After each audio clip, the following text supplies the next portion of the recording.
Shalom, perkenalkan nama saya Mandar Putra Limertlonain. Saya adalah salah satu mahasiswa di Institut Agama Kristen Negeri Kupang dengan NIM 204 2022 0009. Program studi Misiologi Kristen mata kuliah Pak 1. Tujuan saya membuat video ini adalah untuk memenuhi tugas mata kuliah Pak 1 tentang metode-metode dalam pengajaran Yesus. Oke, langsung saja kita masuk dalam pembahasan videonya atau pembahasan inti materinya.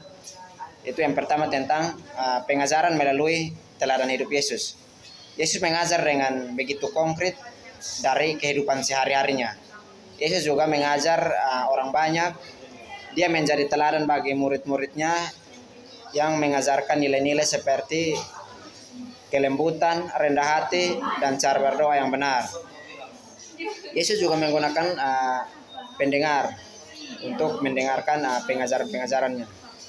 Yesus mengajar kepada murid-muridnya yang berasal dari berbagai latar belakang atau lapisan masyarakat yang berbeda.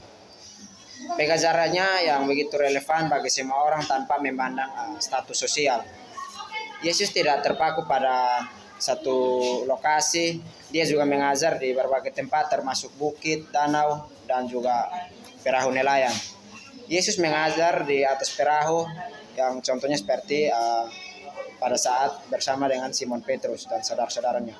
Pendekatan ini mencerminkan keberagaman pengalaman dan situasi hidup. Yang kedua yaitu pentingnya kehidupan pribadi dengan Allah. Yesus mengajarkan pentingnya membangun hubungan pribadi dengan Allah. Yesus berdoa di Taman Getsemani. Dia memberi contoh doa yang benar dan juga menekankan kebutuhan untuk berdoa secara pribadi dan intim dengan Bapa yang ada di sorgawi. Yesus sering merujuk pada kitab. Jadi Yesus membuat perbandingan doa kita atau perbuatan kita dengan Alkitab, kitab suci, seperti yang ajaran-ajarannya tentang doa yang benar. Yesus mengutip kitab suci. Dia memperlihatkan pemahaman mendalam terhadap teks-teks kitab suci dan ia mengaitkannya dengan kehidupan sehari-hari. Keteladanan melalui kehidupan pribadi Yesus tidak hanya mengajarkan tentang teori saja, tetapi ia juga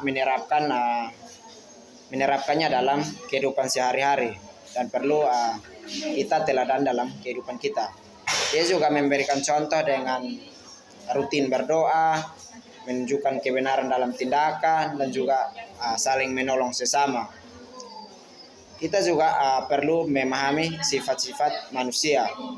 Yesus memulai pengajarannya dengan memahami sifat dan cara berpikir murid-muridnya, sehingga ketika ia melakukan pengajaran terhadap semua yang ia ajari menjadi lebih relevan, sehingga ajarannya menjadi lebih mudah dipahami.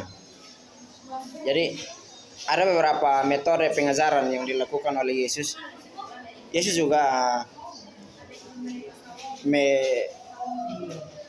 menggunakan metode bertanya, memberi cerita, khotbah, peragaan, dan juga diskusi. Contohnya seperti Yesus berkhotbah di bukit, dan juga pendekatan kreatif untuk berkomunikasi dengan beragam pendengar atau banyaknya orang yang mendengar ajaran-ajaran Yesus.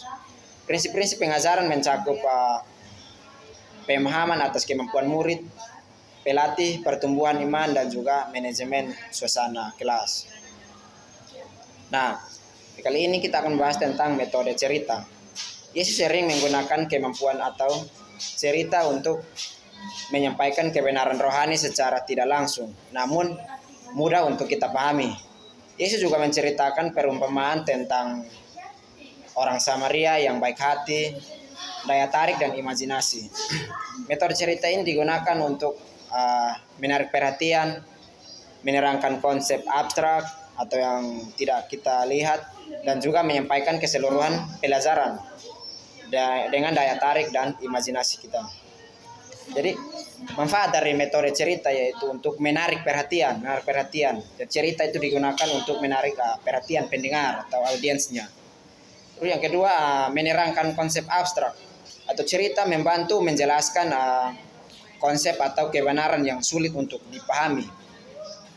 Terus yang ketiga itu manfaat dari metode cerita yaitu penyampaian materi secara menarik untuk lebih materinya lebih dikemas dalam bentuk cerita untuk membuatnya lebih menarik dan mudah untuk kita ingat.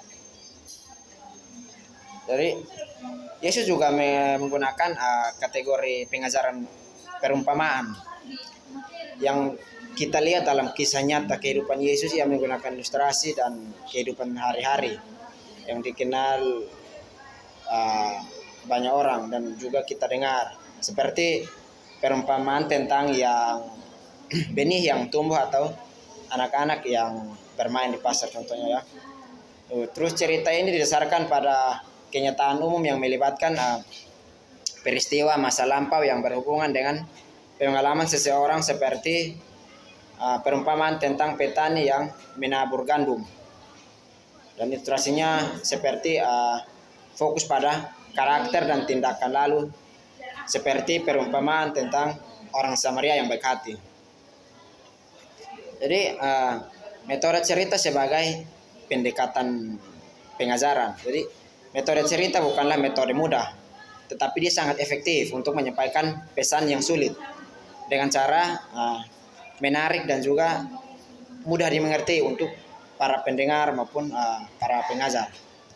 Jadi penggunaan perumpamaan merupakan mujizat, hikmat dan memiliki tujuan khusus dalam ajaran Tuhan Yesus. Jadi dari video pembahasan saya ini saya mengambil kesimpulan bahwa metode pengajaran Yesus adalah pendekatan yang kreatif dan sangat efektif untuk menyampaikan kebenaran rohani kepada beragam pendengar atau audiens. Jadi metode-metode yang diterapkan dalam konteks kehidupan sehari-hari itu kita dapat membantu kita untuk kita belajar dan memahami kebenaran akan firman Tuhan. Sekian video singkat dari saya. Semoga video saya begitu bermanfaat dan tolong jangan lupa like, comment, and subscribe. Ingat ya bro, like itu, komen itu, subscribe itu tidak mahal. Terima kasih. Check it out. Bye bye.